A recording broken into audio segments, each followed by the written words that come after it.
ప్రభాస్ పక్కన నటించే ఛాన్స్ దొరికేసింది అన్న ఆనందాన్ని ఇమాన్వీకి ఎక్కువసేపు ఉంచేలా లేరు మన social media warriors.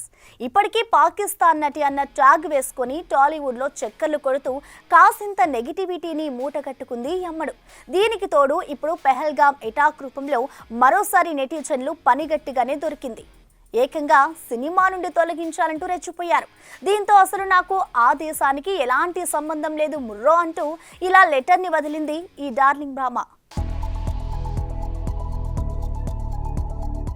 Imanvi Ismail reels లో వేసిన స్టెప్పులు పాపులర్ అవ్వటంతో డార్లింగ్ పక్కన ఛాన్స్ కొట్టేసిన ఈ పాకిస్తానీ భామకి ఇప్పుడు పెద్ద చిక్కే వచ్చి పడింది. పేరుకు ముందు పాకిస్తానీ అన్న పేరు బాగా నానడంతో పెహల్గాం అటాక్ తర్వాత ఒక్కసారిగా ఈ అమ్మడు టాక్ ఆఫ్ ది ఇండస్ట్రీ అయిపోయింది. ఇక ఇమాన్వి ఇస్మాయిల్ తండ్రి కూడా గతంలో పాకిస్తాన్ మిలిటరీలో పనిచేశారన్న వార్త సర్క్యులేట్ అవటంతో ఇమాన్వీని డార్లింగ్ సినిమా నుంచి తప్పించాలన్న డిమాండ్స్ గట్టిగా వినిపించాయి.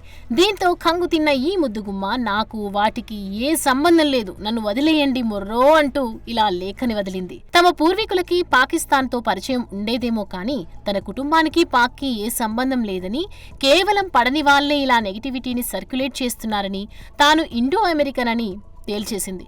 యూత్ లో ఉన్నప్పుడే తల్లిదండ్రులు చట్ట ప్రకారం అమెరికా వచ్చి సెటిల్ అయి అక్కడి పౌరులయ్యారని, లాస్ ఏంజల్స్ కాలిఫోర్నియాలో జన్మించిన తాను యూనివర్సిటీ చదువు అక్కడే పూర్తి చేశానని లెటర్లో చెప్పుకొచ్చింది. టాలెంట్ ఎక్కడున్నా వెల్కమ్ చెయ్యాలని, అంతేకాని ఇలా ఒక దేశం అయినంత మాత్రాన అందరినీ ఒకే ఘాటున కట్టొద్దని కొందరంటుంటే, ఇలా అన్ని విషయాల్లో బ్యాన్ చేస్తేనే దారికొస్తారని, అలా చేయటమే మంచిదని మరికొంతమంది కామెంట్ చేస్తున్నారు. చూడాలి మరి ఈ ఇమాన్వి వ్యవహారం ఇంకెన్ని మలుపులు తిరుగుతుందో.